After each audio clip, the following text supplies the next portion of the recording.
Hey everyone, AJ here from Latte Love.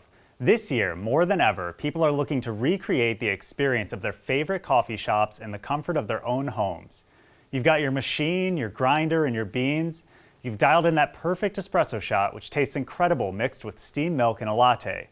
The only thing that's missing is the presentation, the professional touch you get when a barista hands you a drink with a beautiful design poured on top.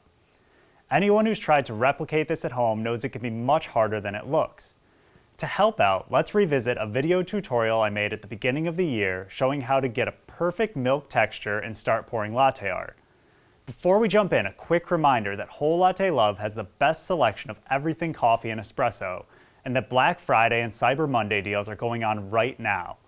After the video, click the link in the description to check out the sales page for the best deals of the season. But for now, sit back and enjoy the beginner's guide to frothing milk and pouring latte art. Hey everyone, I'm AJ from Latte Love, and today I want to take you through my beginner tips on how to get started pouring latte art.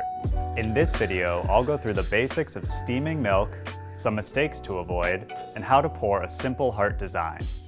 Keep in mind, I'm not a barista. I only recently started getting into latte art as a hobby, but I wanted to share what I've learned along the way to help you get going. It's important to first start with a good espresso. You really want to nail down your basics of dialing in and pulling shots before worrying about latte art. I'm not going to get into the details of that in this video, but if you're just starting an espresso, check out the video link down in the description for a full beginner's guide to semi-automatic espresso machines. If you're using a dual boiler machine like the Rocket R58, you can brew your espresso and steam your milk simultaneously, aiming for them to finish at the same time. If you're using a premium entry-level single boiler machine like the Gaggia Classic Pro, you'll have to do one at a time. There's some debate on whether you should steam your milk or brew your shot first. As long as your machine gets up to steam temperature relatively quickly, like the Classic Pro does, I personally prefer to brew first, then steam. While your crema may dissipate a little, this will prevent your milk from separating while you're pulling your shot. Today, I'm making a 10-ounce latte consisting of a 2-ounce double shot of espresso and 8 ounces of steamed milk. For the milk, I'm using a 12-ounce pitcher filled to the bottom of the spout, which is about 6 ounces of cold milk. This milk will expand by about a third as I'm steaming it, giving me the perfect amount for my drink with minimal waste. Steam wand position is crucial to getting a good texture in your milk. First, open your steam valve for about a second to purge the wand of any water that's inside. Start by placing the wand in the center of your pitcher, using the spout as a guide. Imagine the pitcher broken up into thirds and slightly tilt the pitcher to one side, placing the spout on one of the third lines. Submerge the tip about half an inch into the milk. Our goal is to hold this position without having to move the wand too much while steaming. Turn on the steam to full power and immediately lower the pitcher very slightly until you hear a ripping noise from the wand, which sounds like paper tearing. This indicates that you're injecting air into the milk. Continue aerating until the pitcher starts to feel warm on the outside. Once you feel it getting warm, raise the pitcher just enough to submerge the tip of the wand and stop introducing air. This will create a whirlpool of milk that is rapidly spinning and mixing, which helps break up any larger bubbles and create a uniform texture throughout the pitcher. If you don't get this effect, move the wand until the milk does start rolling, and remember this placement as your start position for next time. You're aiming to heat the milk until it reaches roughly 140 degrees Fahrenheit.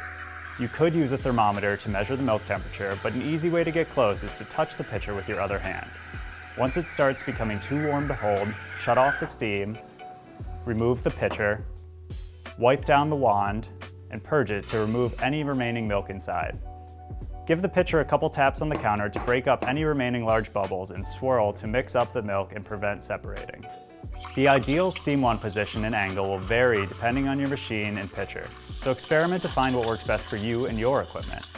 To avoid wasting milk while practicing, use cold water with a single drop of dish soap in your pitcher. This will simulate milk and allow you to get your technique down before moving on to real drinks. A couple mistakes to avoid when steaming your milk. The first is adding too much air. This happens either by having the top of the wand too far above the milk surface or by injecting air for too long. You'll know you're doing this if the milk stretches and expands too much in your pitcher.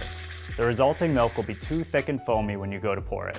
This is great for a traditional cappuccino, but not for getting the microfoam required to pour latte art.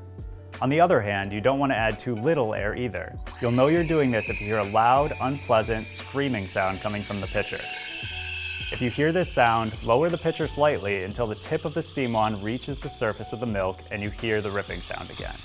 The texture we're aiming for is similar to wet latex paint. If yours is too thin, next time try adding a little more air. If it's too thick, add a little less. Now, on to pouring. Tilt the cup at a 45-degree angle. Begin pouring with the pitcher high above the cup, about 4 inches. Start pouring slowly, directly into the center of the deepest part, then move around the cup to mix in the crema and set a blank canvas. Once the rising liquid almost reaches the edge of the cup and the cup is around 2/3 full, stop pouring but keep the cup tilted.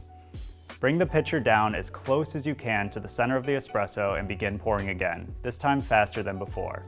As the cup fills, tip it back to level. This will prevent it from overflowing and also push your design to the proper spot.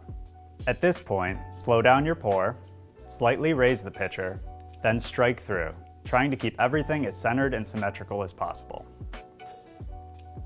One tip that helped me a lot when I first started: when you lower your pitcher to start pouring the design, rest the pitcher on the edge of the cup. As you pour and tilt your cup level, keep this contact point in the exact same place. Just simply tilt both hands together as if they're locked in that position relative to each other. Don't worry about wiggling the pitcher or anything for now, just focus on the fundamentals of frothing and pouring. Establishing good techniques for this basic art will really help when you move on to more advanced designs. Chances are you won't get this perfect on your first try or even your 10th try. Don't get discouraged. The more you practice, the more you'll hone your technique and learn what works best for you and your machine. As I mentioned in the beginning, until recently, I had never even tried pouring latte art. As a challenge to myself, I limited myself to 1 latte a day with lunch and took a picture of the result each time. I found that tracking my progress this way helped me analyze my technique and improve my pours. At the beginning, most were pretty awful as I got the feel for the right way to texture milk and pour the design. As time went on, there were gradual improvements until I started getting more consistent results and began experimenting with more advanced designs. So, if you're just starting out in espresso and want to learn latte art, give this a try. If you have any tips of your own or questions for me, let me know down in the comments and I'll get back to you. I'm AJ and thanks for watching. If you want more videos like this, subscribe using the button down below and be sure to come back for more of the best on everything coffee brought to you by Whole Latte Love.